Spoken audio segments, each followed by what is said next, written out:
A warm welcome to all esteemed guests, everyone here, and a warm welcome to all the audience who are viewing us right now. It's my privilege to introduce our guest here today, Governmental Health. We are keeping health clinic. We are keeping this awareness program for public for dyslexia awareness, to know what dyslexia is. This is the dyslexia month going on, awareness month going on, World Dyslexia Awareness Month. And we have with us Dr. Ajit Kumar. He's from Australia, and I will introduce, so I'll just introduce him. So Dr. Ajit Kumar is a child and youth psychiatrist in Australia. He is a consultant there in adjunct lecturer Monash Medical College, associate editor at Cochrane Schizophrenia Group, Child and Youth Mental Health Services. He is Latrobe Valley Community Mental Health in Latrobe Valley Community Mental Health Center. So welcome, Dr. Ajit. So it is privilege to have you here. And then we have Yashwardhini Singh, Miss Yashwardhini Singh Chauhan. She is from Jaipur and she's a psychologist, and also she has an experience of about 9 years. She takes teaching for the special education, and she is also a founder of Colors of Hope. She runs a center, Colors of Hope, for children, not only for dyslexia but also for specially challenged children. Yes, yes. And we have Shamail Akhtar. Ms. Shamail Akhtar is from UAE, Abu Dhabi, and she is quite young and started with special education, and she is a teacher in one of the esteemed, she's handling the special education center in one of the esteemed school in UAE, and has quite a good experience and very enthusiastic beginner to deal with the young children. So today we are going to discuss, or welcome all of you. Today we are going to discuss about dyslexia for everyone to know. So my first question would go to, everyone. When we talk about dyslexia, people really don't know what dyslexia is. So Yashwardhani, can you please tell us what dyslexia is? In simple terms, dyslexia meaning reading and writing problem with spellings, problem with reading. Usually children mistake B as D or was as saw, or they add some letters like R or some other letters, or they omit some letters. So we have technical terms, but I don't want to use it to the public, it's confusing. But they are not able to read properly, or they're not able to write properly, and usually parents or teachers feel that the child has some mental health issue regarding intelligence or something like that. The child has poor intelligence. But that is a misconception, a very big misconception, because usually they are children who are average and above average intelligence. Even children who are twice exceptional, who have very high IQ, have learning issues. Yes, so yes. learning issues has nothing to do with the other areas. Yes, the child neurologically, or you can say in simple terms, the wiring in somebody's brain is very different from your brain, and that is why the child is unable to read and write in the way we are able to. Absolutely. So Dr. Ajit, you must be getting many such cases because you are a child psychiatrist, child and youth psychiatrist. So you must be getting many such cases where children come up with a complaint. Parents come up with a complaint that the school has asked the child to go and consult a psychiatrist. So do they come with a doubt that is my child suffering from some problem, or what questions do they come with? Certainly, in the Western world, there is better awareness about dyslexia. Yes. Yes, in the schools are better trained to spot people with learning difficulties, including dyslexia. And so when teachers ask parents to take their children with suspected dyslexia to the psychiatrist, if parents have only got some idea of what the problem is, but for any parent, I think it is that their child is not perfect, and that their child might be struggling with as simple a task as reading, writing, spelling. Although we know that reading, writing, and spelling, they are very complex tasks, and it requires different parts of the brain to collaborate with each other, coordinate with each other to come to the right answer. So when parents come here,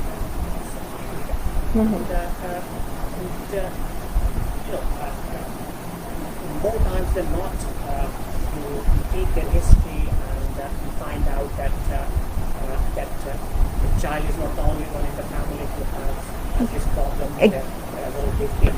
Right, exactly. That is what I was coming up to. So, is it a genetic thing, or what would you say? You know, when as a specialist, what would you say? That is it a genetics thing, or dyslexia happens after the birth? Because I would really want everybody to know about it. It's strongly hereditary. Yes. So, Okay. So basically, to put in simple terms, children get 50% of genes from their father and 50% of genes from their mother, and those genes coordinate in such a way that ensures our brain develops when we are in the womb and then early years of life. So parents have themselves got dyslexia, or the families with history of this dyslexia. We know that these genes somehow pass on to the child. That influences how the brain develops. So it's roughly with intelligence. There's a very specific type of learning difficulties that we are talking about today. And, yes, apart from that, so that there may be other factors that might play a role in dyslexia, but I don't think we have come up with any concrete evidence of any other factors that may play a role. But we know that there is a strong hereditary factor that dyslexia. Yes, thank you. Shamail, can you just let us know that when these children come, like you're working in school also, so when these children come to you, so how do you manage? Do you screen them? How do you get to know? How do you tell them that or the parents that they have this problem, they have learning writing difficulty with reading writing, they have dyslexia? So basically what happens is that generally the class teacher or the subject teacher, whoever has this child in their class, they find out that there is something wrong with the child when they're reading or writing. So they come up to us, as I'm a part of the school, so they come up to us and they give us a brief description of what they think the problem is with the child. And we look at their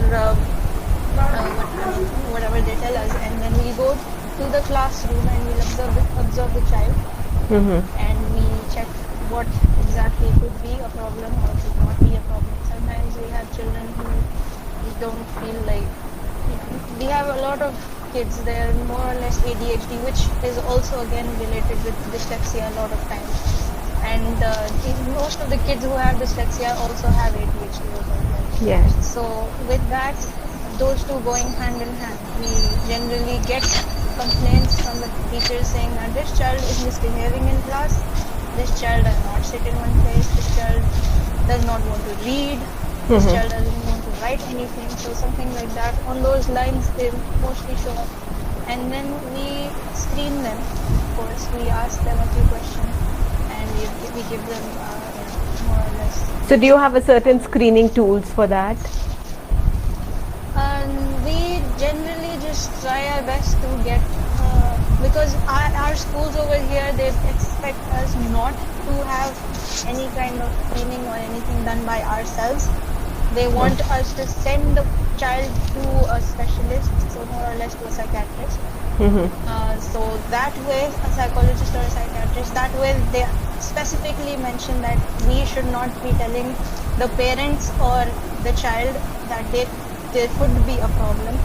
We are more or less to just collect evidence from the teachers and from whatever we try to do with the child.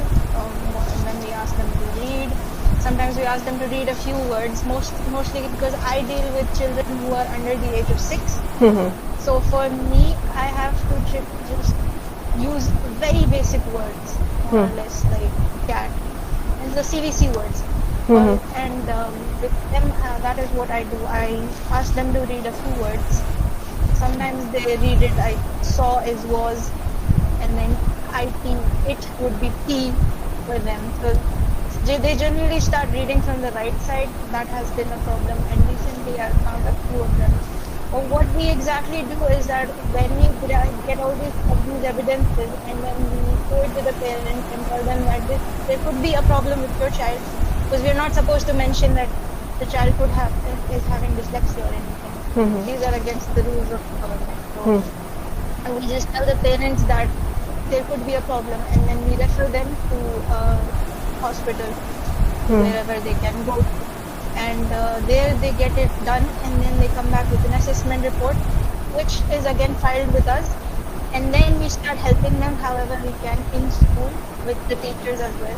We make an IEP for the child, and then we work with the teachers, give them strategies or whatever we can do with the child. Yes, Sometimes yes. we have food. So, thanks so much. So, Yashwardhani, so I mean, just now Shamal also talked about the strategies and the learning ways and all that. So, when a child with dyslexia comes to you, because you have an experience of quite a long time and you have been in many schools, and I think you are also developing some primary, pre-primary syllabus also, contents also. So, can you just yes. So can you just let us know that what kind of remedial help can be given to them? What we do is, I do not do curriculum with them. I do a spelling and a reading program. Okay. For parents, they can write if they have a notepad or something. It's a Orton Gillingham approach. So I am trained on Sonde system. That's an American system. Yes. And that's where I work with children. So we work with spelling, we work with reading, and usually children with dyslexia have problem with either visual perception or auditory perception. Yes. So we work with those areas as well. Yes. So depending on the like after the psychological assessment report we get from the psychiatrist or the clinical psychologist, after I get, the parents usually come with a report. If they don't come with a report, I send them for and they get a report. After that, I do an informal assessment. So the informal assessment, we have a very detailed assessment with the case history and all the details. And that is the time we make a report of each and every child. Like she was saying, we make an IP. So if I have 9 kids coming to me, I have 9 separate IPs. I have 9 separate records. And then I have different lesson plan depending on the child's area of concern, plus learning styles. So if the child is visual and kinesthetic, I focus more on the visual and kinesthetic. And that's how I make the child study, because that's where their main area is. And doing one-to-one, you can do a lot of jumping and playing, and you can do a lot of activities one-to-one. In a class, you can't. So that's the time the child is also feels very familiar. So it's more like a play thing. So I tell the parents, don't tell him he's not coming to study. He's not coming for academics, he's coming to play here. Because all those play activities have the areas where the weaknesses are, and the course is developed in a way that those areas are slowly covered. So it is basically more with the sensory motor input.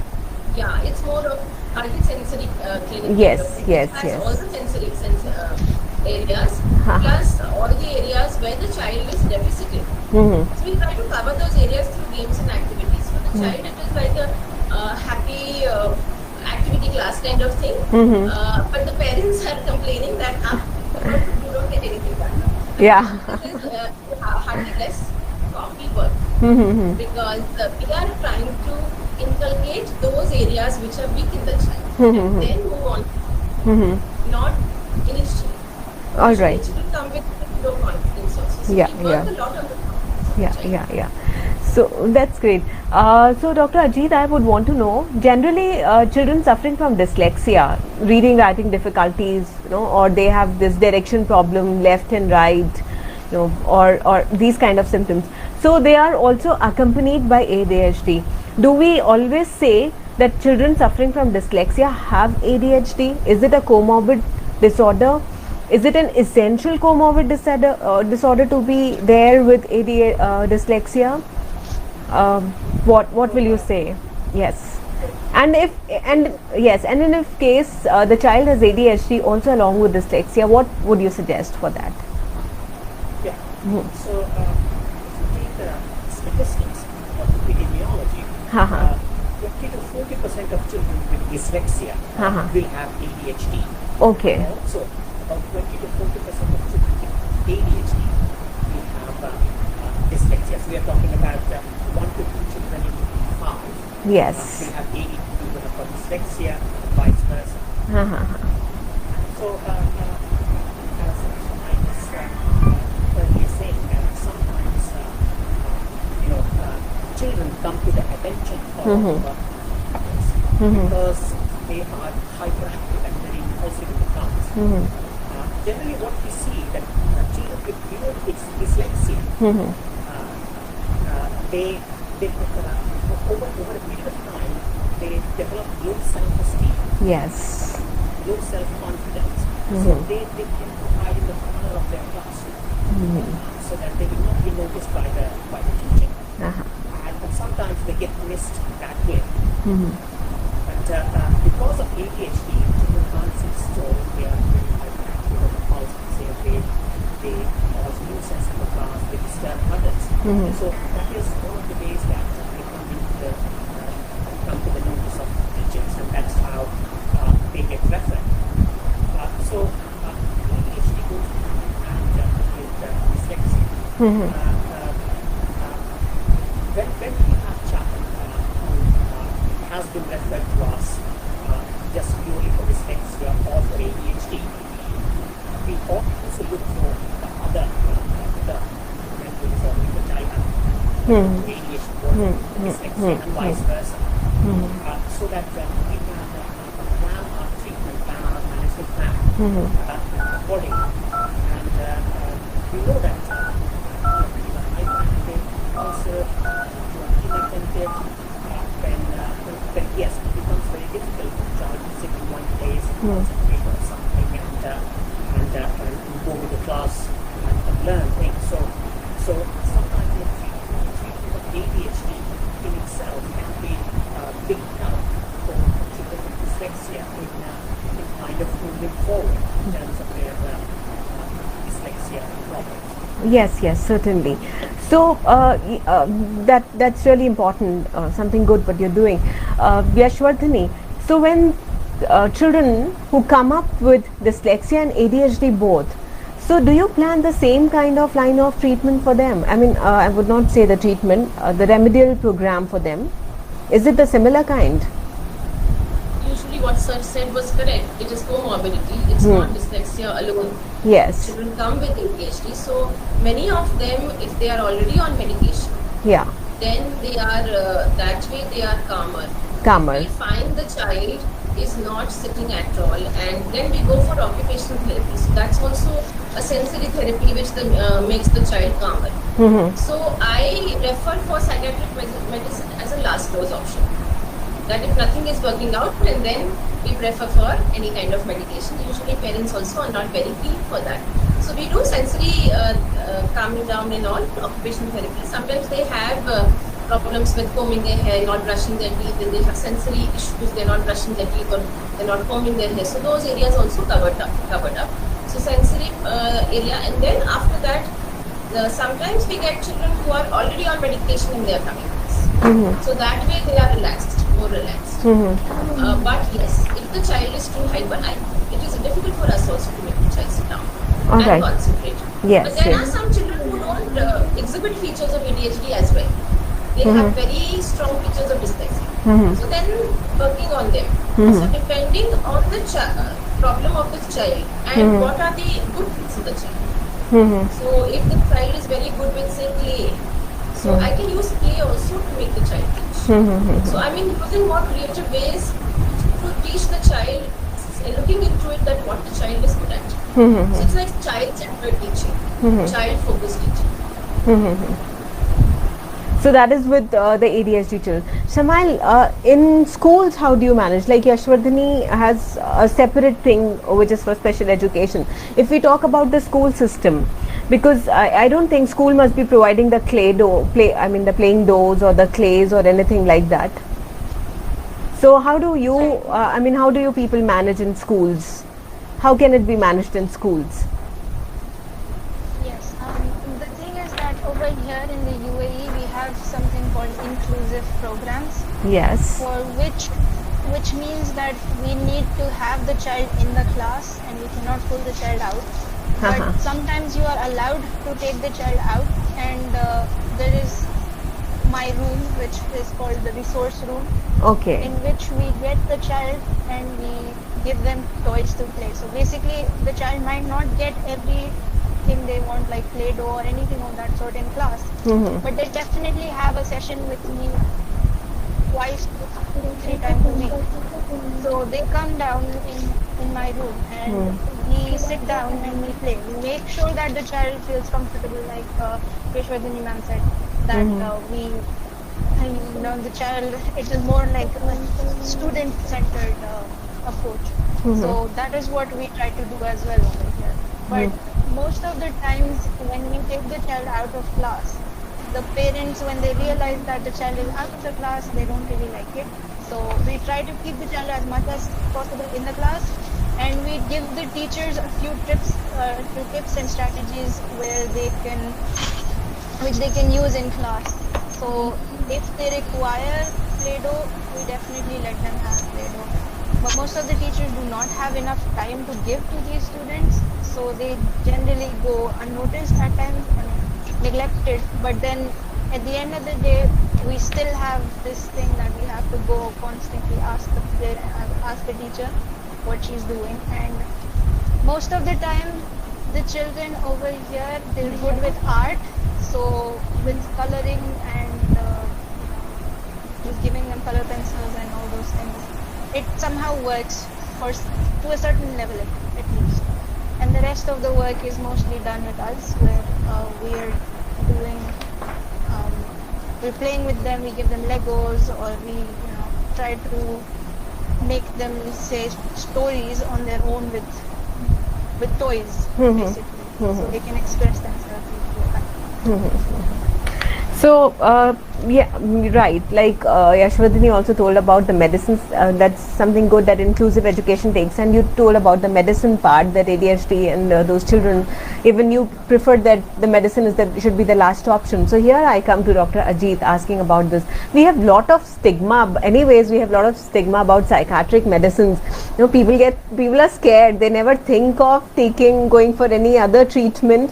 They would go to the cardiac surgeon or cardiologist, they would go to any other doctor and look for the medicines. But when it comes to psychiatric medicines, koi side effect to nahi hoga. The first thing is that which comes in their mind. Case say, I'll have to take it for life. They never think of taking medicines for diabetes for life, for blood pressure for life. But yes, if it is a psychiatric illness, zindagi bhar dawa khani padegi. This is the question which comes. So similarly, and being a pediatric, a psychiatrist for the child and the youth, it becomes all the more difficult, because parents many a times, they think 100 times. People when they come to us, they tell us so many times, बच्चे को दवा देना ठीक रहेगा क्या? अभी तो ये बड़ा ही नहीं हुआ. So what will you say about that when you have ADHD children coming to you with dyslexia? Dyslexia and the comorbidity ADHD or something like that. So, we have to understand that none of us want to take any medication, let alone on a regular basis. Yes. But more so, we don't want children to be on any regular medication, if at all possible. Yes. So, I agree with that generally the ADHD medications is the one resolved. But what we know about ADHD medication is It worked very well. So, statistics gave, so the success rate effectiveness of ADHD medication would be somewhere between 6 to 8%. So if you gave ADHD medication to 10 children, about 8 children would benefit. We understand that yes, no medication in this world is without side effects, and the main side effects to the ADHD medication that we see is the suppression of appetite. Okay.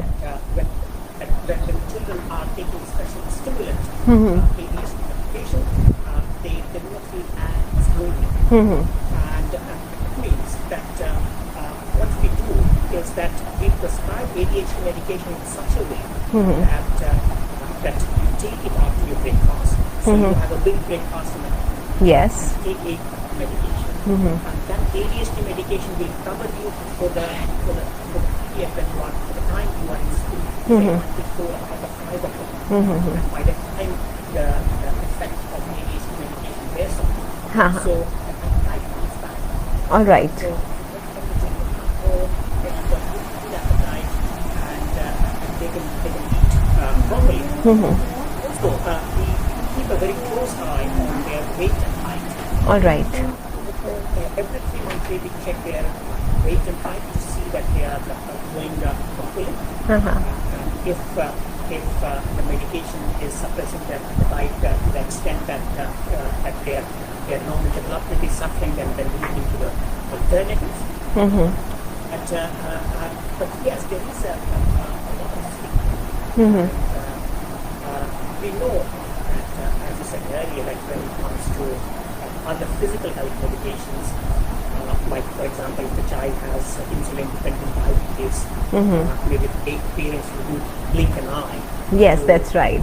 let the child have insulin maybe 2 times a day. That's what the child's like. But when it comes to ADHD, parents are very, very worried. I think it emanates from a few things. First of all, our societies, especially in India, the perception of mental illness and how we perceive mental illnesses. The sort of derogatory terms we use, pagal, and all those things. Yes.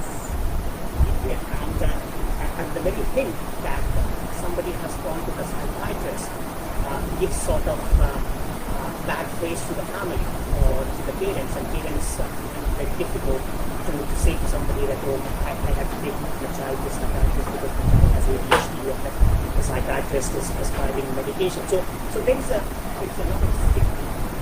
So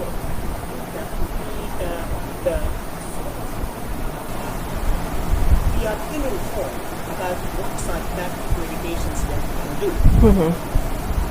And we know that over the last 50 years there has been developments, leaps and bounds in psychiatric medication. And if you take the example of psychiatric medications that came, that were developed about 60 years ago, they were altogether clear. They had a lot of side effects. And I don't know if people or they still read the literature that talks about those severe side effects, but we have come a long way, and we have got very good medication. And as far as ADHD medications are concerned, with any medication, be it psychiatric or physical, we look at the pros and cons, what the benefits and side effects, and if you compare the usefulness, the fitness of ADHD medication clearly does much more than it can do any harm to the child.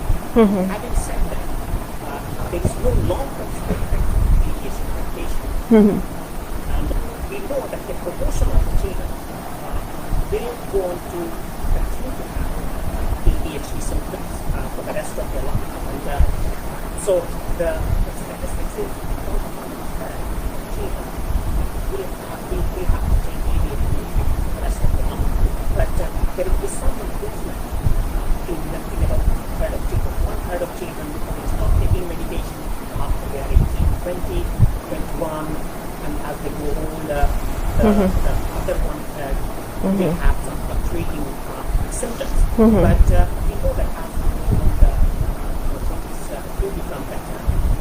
But yes, ADHD medication, I give the example to parents that ADHD medications are like stomachs. If you have got it, they have stomach words. Yes. That's how effective it is. So there is a lot of stigma, but the wonders it does, for children, especially if they can sit in the class, they can concentrate on what is being taught. They are not getting into trouble with other children. They are not getting into fights and all those things. So the benefit that these medications bring is a lot more than what we can think of as the negative side of taking medication. Right. So that is what you mean to say is that ये ADHD के लिए दवाइयाँ लेना या psychiatric medicine लेना is completely safe. अगर बच्चों को दी जाए तो उसमें कोई बुराई नहीं है. इनफैक्ट बच्चों को वो हेल्प करेगी कि वो कंसंट्रेट कर पाएंगे, फोकस कर पाएंगे अपनी पढ़ाई में, अपने काम में. राइट, एम आई राइट? हाँ. बिल्कुल. और हमारे पास बच्चे आते हैं और वो as I was saying that because of their hyperactivity and impulsivity, they are always in trouble in the class. Yes. They get into fights very easily. They get into trouble with teachers. They are sent to principals now and then. They feel very embarrassed. Their goes down. Their grades in the school goes down. They are not performing very well. So the ADHD medication, when your attention improves, you can sit in the class and you can do what you need to do, to concentrate in the class. Many children who benefit from ADHD medication, they tell me when I ask them that how do you find this ADHD medication in the kitchen, and they say that the ADHD medication gives me a few seconds to think before doing something. Yes. So without medication, they would do it without thinking. For example, shouting or jumping or hitting somebody. But somehow ADHD medication gives them a few seconds to think over things. And I think that's a very important thing to remember, that these medications are very, very helpful. And the benefits that these medications provide in the earlier formative years, formative lives of children, especially when they are going to school and college, that is going to have a long-term Effect. Yes.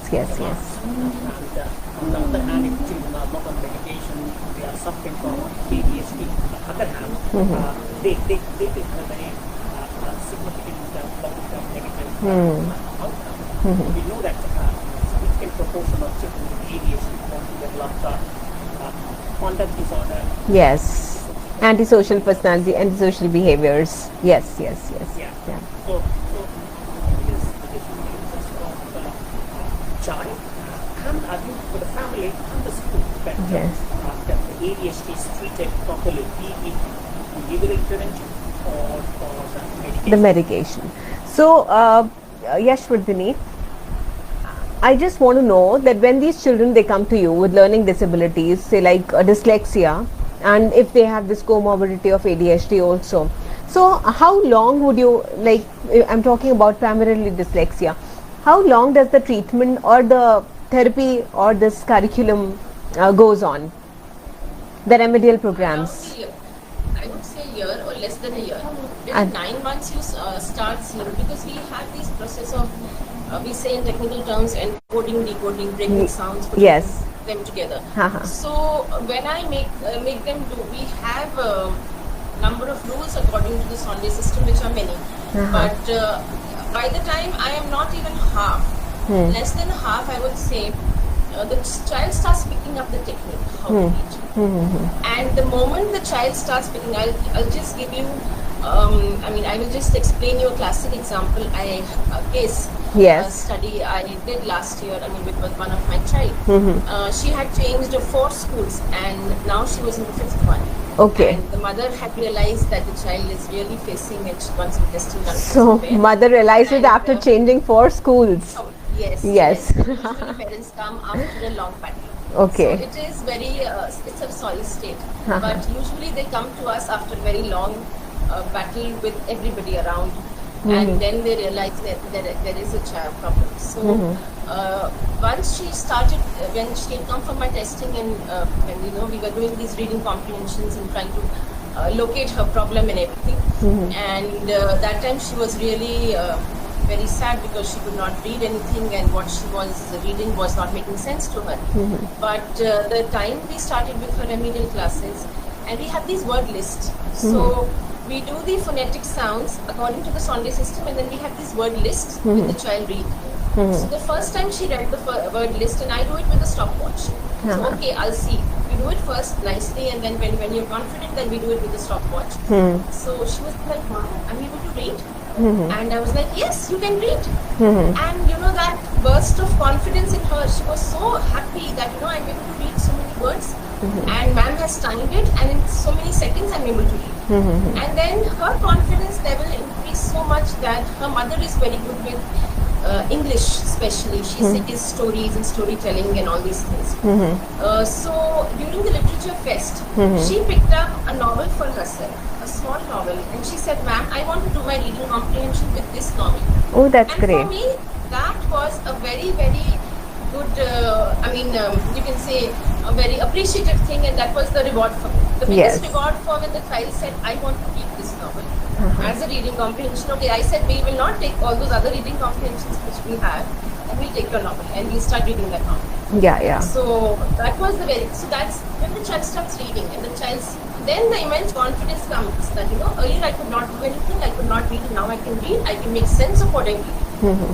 So that kind of things, we start step by step, taking things in a very, casually, very easy way. So finishing those steps, then we move to higher steps. Okay. More challenging. Okay. So it takes about 9 months, 8 to 9 months or If a something. child has dyslexia. When if a child has dyslexia. Yeah. Similarly, there was a case with me. I mean, I would also like to share when a child came to me for an assessment evaluation, was sent from the school for dyslexia evaluation. So when I was evaluating a child, before that when I was building up a rapid with a child, so that little girl, she told me, I'm a very bad girl, मैं बहुत गंदी लड़की हूँ, मैंने आप ऐसा क्यों बोल रहे हो बेटा, why are you saying this? She was just a student of upper KG. छोटा सा बच्चा आके बोलता है मैं बहुत गंदी लड़की हूँ, मैं बहुत गंदी बच्ची हूँ. I said why? आपको ऐसा क्यों लगता है कि आप गंदे बच्चे हो? नहीं, क्योंकि मेरे कोई फ्रेंड्स नहीं होते हैं, क्योंकि मैं बोर्ड पर से कॉपी नहीं कर पाती हूँ और मैम हमेशा मुझे बोलती रहती है कि तुम कॉपी करो, कंप्लीट करो. मेरे सारे बुक के अंदर और रेड जो मार्क्स होते हैं वो आते रहते हैं, क्रॉस आता रहता है और मुझे मार्क्स भी नहीं आते. She is actually a typical dyslexic child, a classic case of dyslexia. So she makes all those errors, reversals and mirror images, everything can be seen in her notebooks. So she said this कि ऐसा होता है, and because she's been told by the teachers every time complete it, do it, finish नहीं किया, friends ने उससे बात करना बंद कर दिया, उसका circle नहीं, friend circle नहीं है, and as Dr. Ajit was also telling about it, that they have many other psychological problems also what they develop in them. They look for the corner in the class, avoid the teachers, avoid the friends, lose their confidence, self-confidence completely shatters. So that was her state, a little girl with a lot of intelligence, and she was wonderful. That girl is now, she's in 3rd grade and she's doing a wonderful, she's a very good swimmer. She's represented state, in swimming. So she's a wonderful swimmer, she's a wonderful dancer, very good artist. So despite of this reading, writing, though she passes all her classes, she's excellent with other things. And those are the things I think the parents could find out little later after they came for the evaluation कि नहीं आप अपने बच्चों की बाकी चीज़ों पे भी ध्यान दो तो आप कर सकते हो. शमाल, I think ऐसा कुछ आपके स्कूल में भी, I mean I don't know if you understand Hindi, something like that. You understand? Okay. So something like that happens in your school as well, that you have students coming up with these things and they go too low with their confidence. Yes, of course. We have a lot of students out there as well. Most of them, because they cannot read, Mm-hmm. so they start feeling inferior to the others. Mm-hmm. But one thing our school is very good at is that we make sure that this awareness is throughout the class as well. Mm-hmm. So we generally do what is it called? It's called like partnering. So Okay. this specific child who has difficulties is partnered with someone who's very intelligent or Yes. is good at what he is not good at. Okay. He or she is not good at. Okay. So we partner them together, we sit together on the table, and we make sure that the teacher also mentions this to the child, and this happens from very basic, like KG or first grade. Okay. Where we partner the students together, and they grow up together as well. So they keep going in the next class together as well. Okay. So what happens is that this child helps the one who is dyslexic or who has any kind of trouble, Mm-hmm. and they're more like a mother goose, if you would say. Like this Okay. child is always like, I will help you out, I will do this, I will do that. And the best part about what I've seen in these classes is that every child is supported. All right. Sometimes there is one or two kids who definitely try to bring the child down, Mm-hmm. but most of them are very supportive. So even the teachers, they tend to help the child out, and also when they're not around, they tell the friend who is there, the partner for that child, that please do take care of your friend, and that's how they generally do. So that is a very good way, and they feel rewarded in some way that they're helping someone out. Mm-hmm. So that happens, and this goes on for mostly till 5th grade. But after that, there's obviously a little bit change in most of the students, and after that, there is a little bit of problem with these kids. They kind of get cornered off, and their friends start leaving them. Till 5th grade, most of the children are supportive of each other. So, Maybe because they enter adolescence at that point in time. So Mhm. some of them, their behavior is linked. so now I come to Dr. Ajit. Sir, like you talked about, up till now we were talking about the primary children, or I would say child. I would want to ask you about the youth, the adolescents. So because by the time they grow up, some of them, they are catered with their services, they are nurtured well with dyslexia. Some, those who are not, they grow up with many other psychological or psychiatric issues. So what kind of cases visit you with these kind of psychiatric issues, and how do you handle them? So I think, like you said, generally the children with dyslexia should be identified as soon as possible, as young as they are, and intervention should be started, because we know that the earlier you start the intervention, better that long-term outcome. Mm-hmm. But yes, it does happen, even in Western world, that a lot of the children get missed because maybe they are not, so to say, typical dyslexia. They might have some problems, but they might not be fulfilling, say, all the typical picture of a dyslexic child, and they get missed. So, the problems that we see in children, especially children who, as Shumala said, that the problem we see when they move from primary school to secondary school, 6th grade to 7th grade, when there is a change. And the schools can be very supportive until they are in the 90s.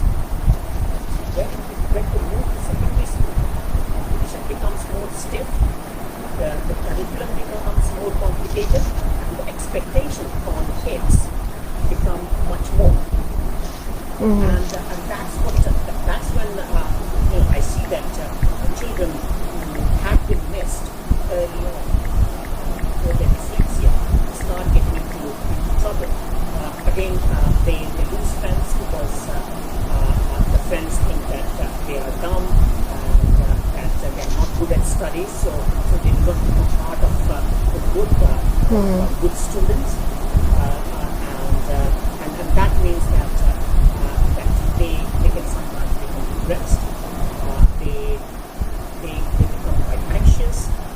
Many of them start self-harming because they have got so low self-esteem. They don't see themselves as valuable people. Your voice, can you be a little louder? Can you be a little louder? Okay, can you hear me now? Yeah, it's better now. Yeah. Okay. So I was saying that because these children have developed Yes. such low self-esteem and such low self-respect that it can start affecting their mood. Many children present with depression or anxiety, or many children present with self-harm because they don't see in their lives that they are good at anything, and that they are not keeping up the expectations of the teachers or schools or the parents. So they think that they have failed their teachers and parents, and that's kind of very sad feeling that they have sometimes. And sometimes children present who are distracting. Sometimes they present because of depression, because of anxiety, because of self-harm. Right. So, Yashwardhani, do you also get children in adolescence? Like, do you also get adolescents to you? Do they come to you? So, Yes, they come. do you feel are they late to come, or they can still be worked on with the remedial part?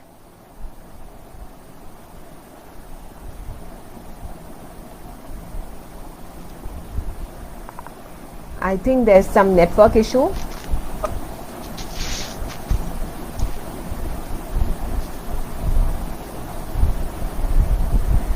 Okay, Shamail, till she comes back, we can come to you. Okay, she's here. Yeah, I can Yes. hear you. Okay. Give me just a minute. Yes.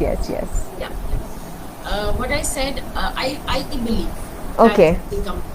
So early intervention is the best intervention. Haha. Best thing is that if they come to me the earliest, because that is the time we can mold the child.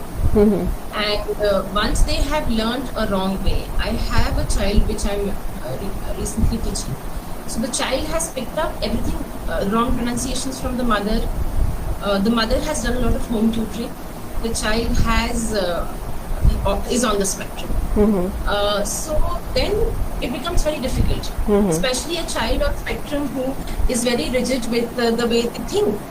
And to change that thinking process, it becomes very, very difficult. So the earlier the child comes to us, we can work on them, and they pick up those techniques that we teach. So they apply those techniques which we teach. And then it becomes easier for them to read and write, and their confidence is also not, it doesn't take such a setback. But if they come to us in adolescence, then we can help them to them limited. So then we go for NIOS, Okay. open school. Okay. So we suggest NIOS. If the child comes very late to us and we can't work with the child so much, then we suggest NIOS for the child. All right. Or southern India, not so much in northern India, but in southern India, there's a very nice concept of alternative schooling or unschooling, as they call it. So that really helps children with these issues if they go to alternative schools where they may not have a CBSE or ICSE or a board curriculum. They have their own curriculum. Okay. Or it's more of a child-centered teaching. There it really helps because they focus on what the child is good at. Okay. So it's completely child-centered. They have a very small strength, say, of 80 children in one school or 50 children in one school. But those schools do wonders rather than, in the normal system where what happens is the child becomes, you are focusing more on the demerits of the child. The school, and unfortunately the school system focuses too much on what the child is not good at rather than what the child is good at. So alternative schools is also a good option. Like with the new NEP, if one goes through it, they have also given emphasis on that's the National Education Program, which has recently come for India 2020. They have also given focus on alternative education. That anybody interested would like to develop more on these areas. It's good. So it really helps these children. Okay, and they can have a good career with this? Yes, because there are companies who are taking down south on skill based. Okay. What your skill is. Like a lot of IT companies are taking autistic children because they have certain skill which other children don't have. Okay. So there are many software companies down south which prefer to take children with autism. They have a specific role for them. Okay. Because they can do certain things with children with who are not on the spectrum will not be able. Right. So there are that's a very good motivating thing for parents who have children dealing with such areas. Okay. So those things are there, and children usually with disabilities are very good at certain areas. Supposing somebody is really extremely good with music or very good with drama, and they really do very well. So by focusing so much on the academics, because that's not the only thing you can do your career with. So you can make a child he can be very good. I mean, I tell my parents, why don't you, if the child is doing such beautiful play work, why don't you hold exhibitions? Why don't you promote the child? That is very important. Rather than just saying that you are not good at and my neighbor's daughter or son is better than you. That is so much popular out here. Right. I completely agree to this because, like what you talked about, the brain wiring. So learning in the primary intervention during the primary ages, the initial ages, say like up till the age of 9 years, if the child is diagnosed and the child is taken to the remedial programs, it becomes easy because that is the time when the child is learning and making those wires. No? And if a adolescent comes or the youth comes, it becomes a little difficult to make them unlearn all the things and and to rewire it altogether. So, Samail, does your school also helps adolescents, or it is just still, I mean, as you're into the school, you're a special educator in the schools and you have been doing that. So does it help somewhere to the adolescent children also, adolescents also?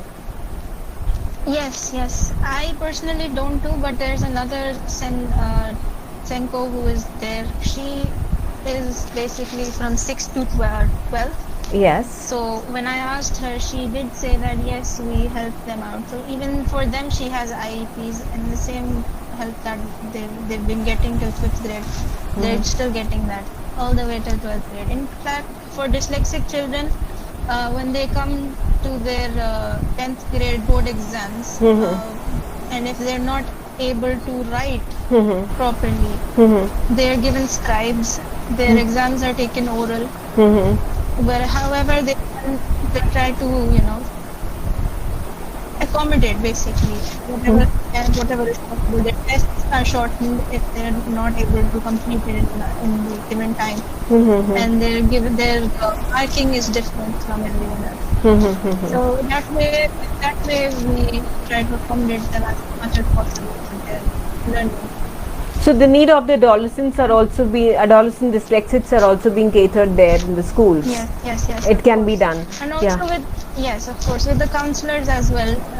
These children are sent to the counselor so that they can talk with the counselor. And if they have any type of problems and if they're facing low self-esteem or depression or anxiety of any sort, even that is being covered by the counselor in the school. Okay, that's wonderful. Okay, that's wonderful. So, Dr. Ajita, I wanted to ask you, if somebody comes in the later age, say after doing their schooling and getting into college, and then they realize that I have some kind of such difficulty and I want to get myself diagnosed. I want to know if, like many of them, they come up, is my level of intelligence okay? I want to go through that IQ test and all that. So similarly, if they come up with dyslexia also, some learning difficulty, then I'm finding that it's too tough for me to study, and I don't know how did I study throughout till my 12th grade, till my college. So what do you suggest them? How's it like? See, I think when children are in school, here how it happens that if they are going for assessment for dyslexia, the government funds that is, so that is quite straightforward. But once you are an adult, then the government doesn't fund Okay. dyslexia. Because I think maybe the government assumes that all the children who have got dyslexia would be picked up before they turn 18. So when it comes to adults, and it does happen because we are talking about awareness of dyslexia that has come into picture maybe more prominently over the last 10-20 years. But we have got adults who grew up, parents or had never heard, or teachers had never heard of dyslexia. Yes. Grew up like that. Yes. And yes, they do come to us, and they say that they struggle with reading, writing, and they take it a very long time to process things, especially when something is given in written format. And so we do advise them to go and get an assessment done for dyslexia, and that they have to pay money for. So, but that gives them some sort of understanding that why they were struggling all their life. And sometimes, just knowing that it was not me who was not working hard, or who was a bad boy or bad girl, or just I was lazy. Just knowing that, my brain has developed slightly different, and I am slightly different to other people. But that gives them a lot of reassurance and peace in themselves. And I think that is again very important thing to remember for parents as well. Sometimes, especially in younger children, some parents are quite worried, even though they know that the child might be autistic or dyslexic, but they are so afraid to go to a psychiatrist or psychologist because they think that once my child is diagnosed, this diagnosis is going to stay with the child for the rest of their life, and that becomes such a big stigma. But having a diagnosis is very, very therapeutic in itself. But knowing what is wrong with you and how the way you behave has got nothing to do with you as a person, but to do with something that has developed differently compared to other people. That in itself is very therapeutic. And same goes for adults as well. And you know that if that child goes up to from adults with dyslexia and has never had any intervention, and the child doesn't understand why, or they do never understand that why they are like they are. So that affects their mental health problems, that causes mental health problems as well, like depression, anxiety, sometimes substance use, alcohol, drugs, and all those. So these all things are related. Yes. So whether sooner or later, diagnosis should be made, so that the person knows that what is going on and why they are how they are. Yes, that is absolutely important. So, visiting a psychiatrist or a psychologist should not be stigmatized. It is nothing wrong. It is equally as good as you're seeing any other doctor for the physical ailments, other health issues. So that is absolutely fine. Yeah. As we know that in medicine we say that diagnosis is half the cure. Yes. So if you know the diagnosis, then at least you can do something about it. Yes.